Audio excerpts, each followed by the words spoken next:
ইয়ে মানে আবার কারাগার কেন মহারাজ? কারাগারের নাম শুনেই চোরের বীরত্ব হাওয়া।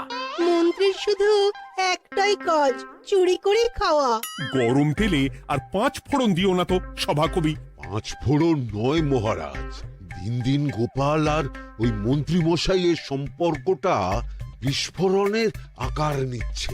আজকাল রাজ্যবাসী আর আদায় কাজকলায় নয়, সাপে নেউলে নয়, তিক্ত সম্পর্ক বোঝাতে গোপাল আর মন্ত্রী মশাইয়ের সম্পর্কের উদাহরণ টানছে। ছি ছি ছি ছি, এ তো আমার রাজসভার অপমান।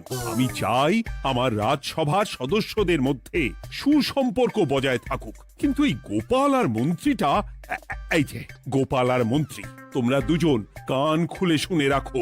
এবার থেকে মিলেমিশে থাকলে তোমাদের জন্য থাকবে পুরস্কার। কি পুরস্কার মহারাজ?